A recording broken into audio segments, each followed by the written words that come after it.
Lefties losing it. Snowflake, Joy, Behar's latest meltdown. In the ever-evolving landscape of political discourse, few topics spark as much debate as the attitude of the so-called Snowflake generation. Recently, Joy Behar, co-host of The View, found herself at the center of controversy, igniting discussions about liberal sensitivities and the nature of free speech. Her latest remarks have not only fueled the fire of public opinion but have also opened a Pandora's box of questions regarding the boundaries of expression in our current social climate. Behar's comments came during a heated segment on The View, where she expressed her frustration over what she perceives as an increasing intolerance for opposing viewpoints. In a passionate monologue, she lamented the challenges faced by liberal voices in an environment that often seems hostile to progressive ideas. Her assertion that the left is under siege resonated with some viewers, while others dismissed her comments as an overreaction. The backdrop of her remarks is significant.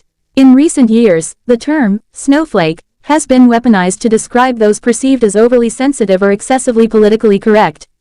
It has often been directed at younger generations, particularly college students, who advocate for safe spaces and trigger warnings. Behar's use of the term, and her subsequent defense of liberal ideals, has added fuel to an already fiery debate about free speech in America. The response to Behar's remarks has been nothing short of polarizing. Supporters argue that she is bravely speaking truth to power, highlighting the difficulties that progressives face in a media landscape that often favors conservative narratives.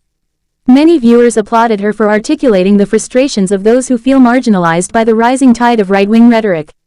Conversely, detractors have seized the opportunity to paint Behar as emblematic of a generation that is overly sensitive and unwilling to engage in constructive dialogue.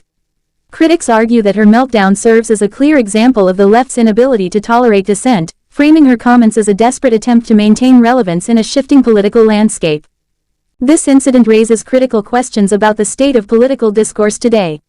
Are we witnessing the rise of a culture that prioritizes emotional safety over open debate? Or is Behar's frustration a legitimate reaction to a world where misinformation and hate speech often overshadow meaningful conversation? The concept of free speech is at the heart of this debate.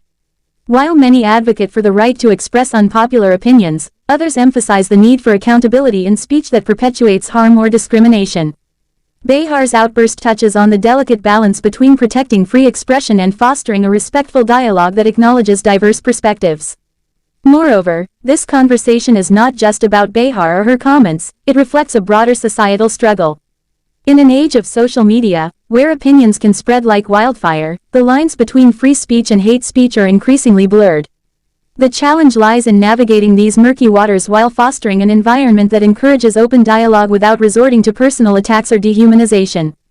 As the debate rages on, one thing is clear: Joy Behar's latest comments have struck a chord, bringing to light the challenges of navigating a polarized society.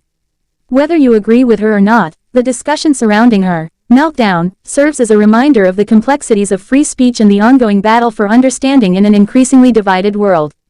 This incident serves as a microcosm of a larger societal issue: how we engage with differing viewpoints and the consequences of our responses. It calls for introspection on both sides of the political spectrum. Are we willing to listen and engage, or do we simply retreat into our echo chambers, dismissing those who think differently as snowflakes? What are your thoughts on Behar's comments?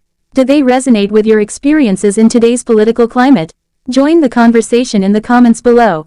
The discourse around this topic is vital as we strive to understand each other better in a world that often feels more divided than ever.